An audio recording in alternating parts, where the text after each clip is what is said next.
महाराष्ट्राच्या राजकारणात सुरू असलेल्या घडामोडी आता पुन्हा वेग घेण्याची शक्यता आहे। विशेष म्हणजे शिवसेनाच्या दोन गटांमध्ये सुरू असलेली कायदेशीर लढाई पुन्हा एकदा तीव्र होण्याची चिन्ह आहेत। त्यामागील कारणही अगदी तसंच आहे। विधानसभा अध्यक्ष राहुल नार्वेकर यांनी नुकतंच 10 जानेवारीला शिवसेना आमदार अपात्रतेच्या प्रकरणावर निकाल दिला। या निकालात शिवसेनाच्या दोन्ही गटांचे आमदार पात्र ठरले आहेत।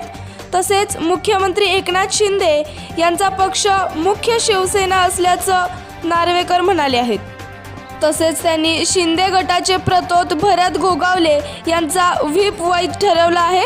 या निकालाविरोधात ठाकरे गटाने सुप्रीम कोर्टात याचिका दाखल केली आहे। दुसरीकडे एकनाथ शिंदे यांचा गट देखील मुंबई हायकोर्टात पोहोचला आहे। त्यांनी उद्धव ठाकरे गटाचे आमदार अपात्रतेच्या प्रकरणी मुंबई हायकोर्टात याचिका दाखल केली। एकनाथ शिंदे गटाचे आमदार भरत गोगावले यांनी मुंबई हायकोर्टात याचिका दाखल केली आहे।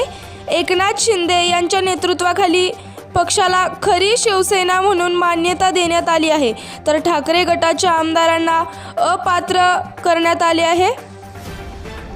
ठाकरे गटाच्या 14 आमदारांनी व्हीप मान्य केली नाही, त्यामुळे यांना अपात्र का केलं जाऊ नये असा सवाल याचिकेत करण्यात आला आहे।